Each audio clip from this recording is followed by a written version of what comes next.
Oxygen Ambedkar oxygen ಹೇಳ್ಬೇಕಾಗಿತ್ತು, ಹೇಳಿಲ್ಲ, ಇನ್ನೂ ಕ್ಷಮೆ ಕೇಳಲಿಲ್ಲ.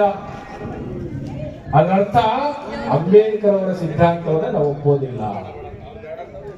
ಹಾಗಾಗಿ ಬಹಳ ಎಚ್ಚರಿಕೆ ಸಂದೇಶವನ್ನ 3 ಸಂದೇಶಗಳನ್ನ ಕೊಟ್ಟಿದ್ದಾರೆ. ಸಂವಿಧಾನದ ಚರ್ಚಾ ಸಂಪುಟದ 10ನೇ ಸಂಪುಟದಲ್ಲಿ ಇದಿದೆ, ಇದನ್ನು ಓದ್ಬೇಕು. ಸುಮ್ಮನೆ ಹೋಗಿ ಓಟ್ ಹಾಕೋದಲ್ಲ.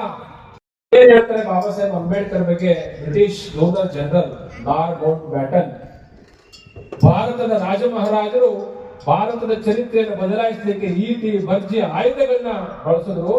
ಭಾರತದ ಚರಿತ್ರೆ ಬದಲಾಗಲಿಲ್ಲ. ಆದ್ರೆ ಕೇವಲ 40 ವರ್ಷದಲ್ಲಿ ಪೆನ್ನಿನ ಮುಖಾಂತರವಾಗಿ ಭಾರತದ ಚರಿತ್ರೆಯನ್ನೇ ಬದಲು ಮಾಡಿದ ಮಹಾನಾಯಕ ಡಾಕ್ಟರ್ ಬಾಬಾ ಸಾಹೇಬ್ ಅಂಬೇಡ್ಕರ್ ಅಂತಕ್ಕಂಥ ಮಾತನ್ನ ಲಾರ್ಡ್ ಮೌಂಟ್ ಬ್ಯಾಟನ್ ಹೇಳ್ತಾರೆ.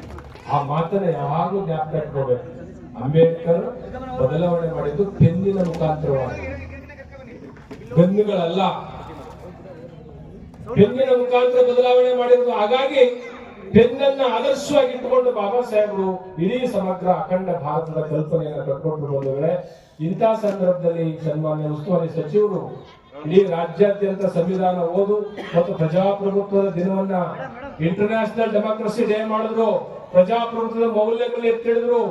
ಎಲ್ಲಾ ಮೌಲ್ಯಗಳನ್ನ ನಾವೆಲ್ಲರೂ ಸಹ ಅಳವಡಿಸ್ಕೊಂಡ್ರೆ ಭಾರತ ನಮ್ಮ ನಜ್ಮವ್ರು ಹೇಳಿದಾಗೆ ಸರ್ವ ಜನಾಂಗ. 1949 ಜನವರಿ 25ನೇ ತಾರೀಕು ಮಾಡಿದಂತ ಭಾಷಣದಲ್ಲಿ ಮೊದಲನೇ ಮಾತು ಹೇಳ್ತಾರೆ ಬಾಬಾ ಸಾಹೇಬರು, ನಾವು ಭಾರತ ದೇಶದಲ್ಲಿ ಹಲವು ಜಾತಿ, ಧರ್ಮ, ವರ್ಣ, ವರ್ಗದಿಂದ ಹಂಚೋಗ್ಬಿಟ್ಟಿದ್ವಿ, ಹಲವು ವೈರುಧ್ಯಗಳನ್ನು ಎದುರಿಸಿದ್ದೇವೆ. ಈಗ ಅದೆಲ್ಲವನ್ನು ಬಿಟ್ಟು ನಾವು ಒಗ್ಗಟ್ಟಾಗಿ ಒಂದು ಸಂವಿಧಾನದ ತೆಕ್ಕೆಗೆ ಬರ್ತಾ ಇದ್ದೇವೆ. ಅದು ಯಾವ ಕಾರಣದಿಂದ ಅಂದ್ರೆ ಸಂವಿಧಾನ ಇವತ್ತು ಇಡೀ ದೇಶವನ್ನು ರಕ್ಷಾ ಕವಚವಾಗಿ ಕಾಪಾಡ್ತಾ ಇದೆ. ನಾವು ಈ ಸಂವಿಧಾನದಲ್ಲಿ ಸಾಮಾಜಿಕ ಮತ್ತು ಆರ್ಥಿಕ ನ್ಯಾಯ ಅಂತಕ್ಕಂಥ 2 ಬಹುಮುಖ್ಯವಾದಂತಹ ಪಾಯಿಂಟ್ಗಳಿದೆ. ನಿಮ್ಗೆ ಓಟಿನ ಹಕ್ಕನ್ನ ಕೊಟ್ಟಿದ್ದಾರೆ.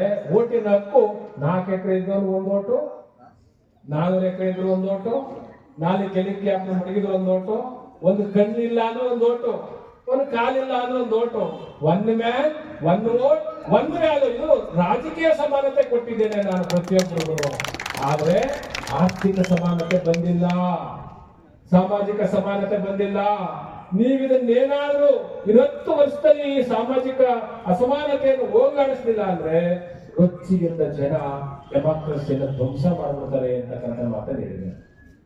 ನಮ್ಗೆ ಅರ್ಥ ಆಗಲ್ಲ. ಈಗ ಏನ್ ನಡೀತಾ ಇದೆ?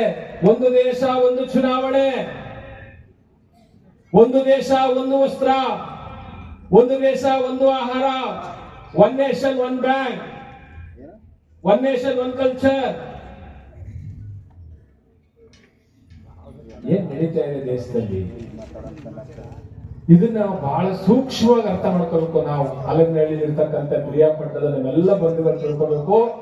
ನಿಮ್ಮ ಓಟಿನ ಹಕ್ಕನ್ನ ಕದಿಲಿಕ್ಕೆ, ನಿಮ್ಮ ಓಟಿನ ಹಕ್ಕನ್ನ ಬಂದ್ ಮಾಡ್ಲಿಕ್ಕೆ ಷಡ್ಯಂತ್ರ ನಡೆದಿದೆ. ಚುನಾವಣಾ ತಿದ್ದುಪಡಿ ಮಸೂದೆಯನ್ನ ಮಂಡಿಸಲಿಕ್ಕೆ ತಯಾರಿದ್ದಾರೆ. ಕೇಂದ್ರ ಸರ್ಕಾರದ ಎಲ್ಲ ಸಂಸ್ಥೆಗಳು ದುರ್ಬಲ ಆಗಿವೆ. ಹಾಗಾಗಿ ರಾಜ್ಯಕ್ಕೆ ಸಿಗಬೇಕಾದಂತ ಅನುದಾನ ಕಟ್ಟಾಗಿದೆ. ಗಾರೆ ಕೆಲಸ ಮಾಡೋದಕ್ಕೂ ಒಂದೇ ಟ್ಯಾಕ್ಸ್, ಅಲ್ಲಿ ಬಾಂಬೆ ಕೂತ್ಕಂತ ಮಾರಾಟ ಅವ್ರಿಗೂ ಒಂದೇ ಟ್ಯಾಕ್ಸ್. 1 nation 1 tax. ಎಷ್ಟು ಸಮಸ್ಯೆ ಇದೆ ದೇಶದಲ್ಲಿ. ಅದಕ್ಕೆ ಬಂಧುಗಳೇ, ಬಾಬಾ ಸಾಹೇಬ್ ಅಂಬೇಡ್ಕರ್ ಅವರ ಪುತ್ಥಳಿಯ ಕೆಳಗಡೆ ಈಗೇನು ಪುತ್ಥಳಿ ಮಾಡಿಸಿದ ದೇಶವನ್ನ ಮಾಡಬಾರದು. ಅಂಬೇಡ್ಕರ್ ಅವರ ಎರಡೇ ಎಚ್ಚರಿಕೆ. ಇವತ್ತಿಲ್ಲಿ ಮುಸಲ್ಮಾನರಿದ್ದೀರಿ, ಎಲ್ಲ ಸಮುದಾಯದಲ್ಲಿದ್ದೀರಿ, ನಾವೆಲ್ಲರೂ ಇದ್ದೀವಿ, ನಾವೆಲ್ಲರೂ ಭಾರತೀಯರು ಅಂತಕ್ಕಂಥ ಭಾವನೆಯನ್ನು ಎತ್ತಿಕೊಟ್ಟವರು ಡಾಕ್ಟರ್ ಬಾಬಾ ಸಾಹೇಬ್ ಅಂಬೇಡ್ಕರ್.